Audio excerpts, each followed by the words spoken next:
Hi, David. Hey, how are I'm you? good. How are you? I'm very good. Thank you for asking.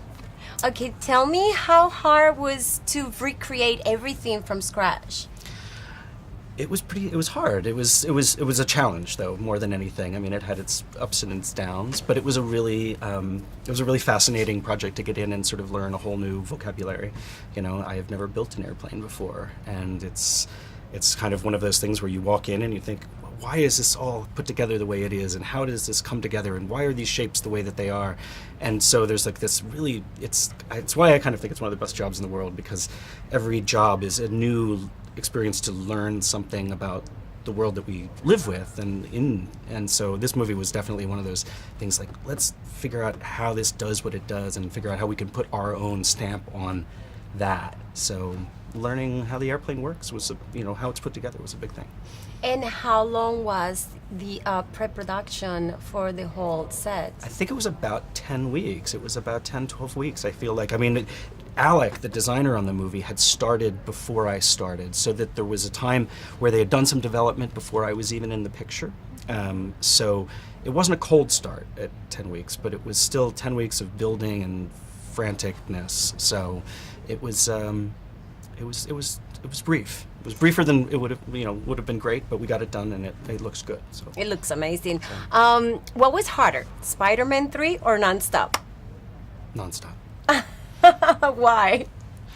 Well, I didn't do the entire of Spider-Man 3. I'm sure if I was in LA for a lot of that stuff, I would maybe have a different opinion. But this, as a soup to nuts project on Nonstop, was a real tremendous challenge. You know, from understanding everything about how they put the cockpit together to understanding how the technology that was even necessary to build all of the parts inside of the airplane.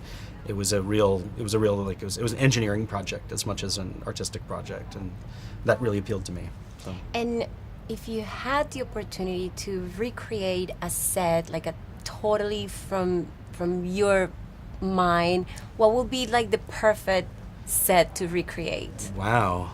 Like build one thing? Like I could build one thing? Let's say you have this project in mind, like your dream come true that you always dreamed about. Maybe you want to recreate a setup of a fairy tale movie or something like that. Do you have something like this? You know what? I actually really like building machines. I like building things like this airplane. You know, I like getting inside why things work and how they work and making them happen. So I'd like to build boats. I'd like to build vehicles. I'd like to build, a spaceship maybe someday or something like that. Something that you go into and you need to not only make it look attractive, but you need to engineer the world so that it all makes sense. So I think I'm kind of, buildings are fun and things like that, but I think it would be fun to really invent a machine like that, to really to keep developing things like this airplane or do more airplanes. I love that kind of stuff. And how was your experience working with director Jaume? He was great. He was really, really great. He's just incredibly approachable, very articulate about what he wants and his idea of how he wants to see things, and that makes our job easier. So it was a very, very pleasant experience. Well, thank you so much for your time, David, and thank you. Thank you. Very nice meeting you. Nice meeting you too. Bye.